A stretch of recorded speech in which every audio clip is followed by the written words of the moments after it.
اللهم صل على سيدنا وشفيعنا وحبيبنا مولانا محمد وعلى وسلم صلاۃ و سلام علیک یا رسول اللہ صلی اللہ علیہ وسلم۔ حلال روزی کھائیے، عاقبت اپنی سنواریے، حرام روزی سے بچیے، نمازیں دعائیں اپنی قبول کرائیے۔ آج کل ناپ تول میں کمی کرنا بالکل عام ہو گیا۔ ناپنا یہ الگ ہو گیا، تولنا الگ ہو گیا۔ ناپنا یہ کپڑے وغیرہ میں ہوتا ہے اور کلو سے ناپا جاتا ہے، تولا یہ ترازو سے جاتا ہے۔ اب یہ ناپنے وغیرہ میں کپڑے وغیرہ آ گیا اور چھوٹا چھوٹا سامان آ گیا۔ عموماً ایسا ہوتا ہے کہ آپ بازار گئے، بازار سے واپس جب آئے 2 کلو یا 4 میٹر یا 2 میٹر آپ نے کوئی سامان یا کپڑا لیا، اور اگر آپ گھر پہ تولنا چاہ رہے ہیں تو اس میں کچھ کم ہوتا ہے۔ کیوں ہوتا ہے؟ کیا وہ لوگ کم دیتے ہیں؟ کم دیتے ہیں تو ان کا وبال کیا ہے، ان کا گناہ کیا ہے، اسے آپ سماعت کریں۔ آج کل کمی ایسی محسوس ہو رہی ہے اور معاذ اللہ اس کو عیب ہی تصور نہیں کیا جاتا۔ چلو تھوڑا زیادہ ہو جائے چلے گا، کمی ہو جائے چلے گا، حالانکہ یہ حرام اور گناہ کبیرہ ہے اور بندوں کی حق تلفی بھی ہے۔ اس طرح کرنے سے مال میں بظاہر وقتی طور پر اضافہ بھی ہو جائے تو کیا ہوا؟ نتیجتاً ہلاکت ہی ہلاکت ہے۔ دنیا میں بھی خسارہ اور آخرت میں عذاب علیم کی وعید ہے۔ دنیا میں بھی تو حرام مال بسا اوقات بیماریوں، مقدمہ بازیوں اور بعض اوقات ڈاکوؤں کی نظر ہو ہی جاتا ہے۔ تو کیا فائدہ ایسا مال کمانے سے؟ امام غزالی فرماتے ہیں کہ بزار، کپڑے کا تاجر، کپڑا لیتے وقت ڈھیلا رکھ کر ناپے اور دیتے وقت سخت کر کے اور کھینچ کر دے، یعنی بالکل تان ہے کپڑا جب وہ بدترین فاسق لوگوں کے گروہ میں داخل ہے۔ اور جو قصاب، گوشت بیچنے والا اس ہڈی کو گوشت میں رکھ کر فروخت کر دے، بیچ دے، جس کا بیچنا رواج نہیں ہے۔ مان لیجیے سیخ کہیں بیچا جاتا ہے، اب اس کو بھی ڈال کے تول دو، جس کی فروخت کا رواج نہیں، وہ بھی بدترین فاسقین میں داخل ہے۔ اور جو شخص غلہ بیچتے وقت،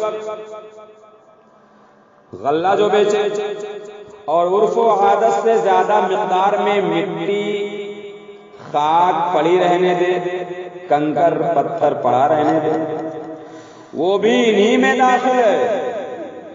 اور یہ سب باتیں حرام و ناجائز ہیں، اور ہر قسم کے کاروبار اور معاملات میں لوگوں کے ساتھ عدل و انصاف کرنا فرض و ضروری ہے۔ آپ کوئی سامان لے رہے ہیں کرانے کی دکانوں پر، تو بسا اوقات مٹی، دھول اور کچھ نہ کچھ جمع رہتا ہے نیچے اوپر، جس سے تولا جاتا ہے اسے چاہیے کہ بالکل اس کو صاف کر دے تو پھر سامان اس میں ڈال کر دے۔ اسی طرح دودھ میں پانی ملانا، اچھا مال اوپر اور گھٹیا مال نیچے رکھنا۔ بعض لوگ دودھ میں جو پانی ملاتے ہیں اس کو کہتے ہیں یہ فرض ہے ہمارا ملانا، اگر ہم نہیں ملائیں گے تو ہمارا گھاٹا نہیں۔ وہ سوچتے ہیں کہ یہ ضروری ہے ملانا۔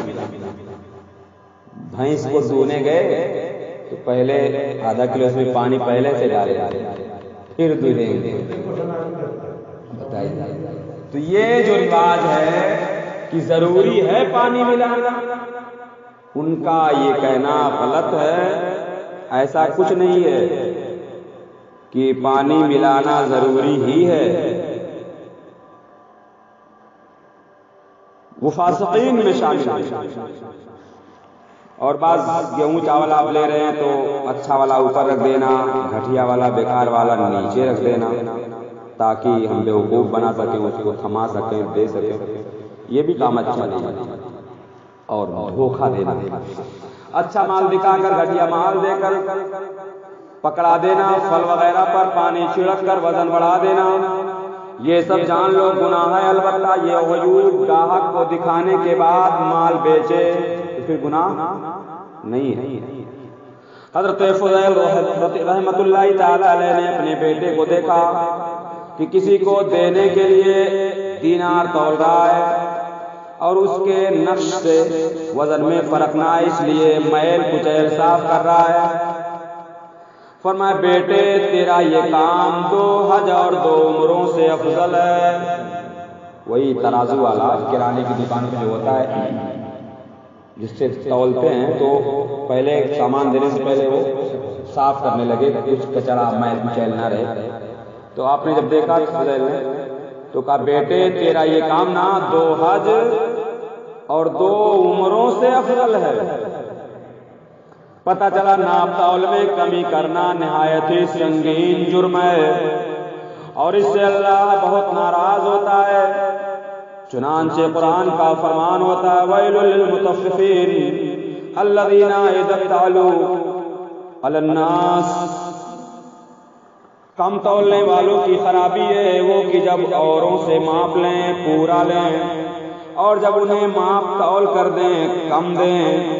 کیا ان لوگوں کو گمان نہیں کہ انہیں اٹھنا ہے ایک عظمت والے دن کے لیے، جس دن سب لوگ رب العالمین کے حضور کھڑے ہوں گے۔ روایت میں جو شخص ناپ تول میں خیانت کرتا ہے قیامت کے دن اسے دوزخ کی گہرائیوں میں ڈالا جائے گا، اللہ اکبر، اور 2 آگ کے پہاڑوں کے درمیان بٹھا کر حکم دیا جائے گا ان پہاڑوں کو ناپو تولو۔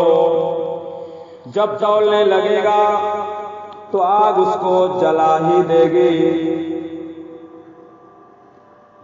تو پیارے بھائی کم تولنے والوں کا انجام بہت برا ہوتا ہے۔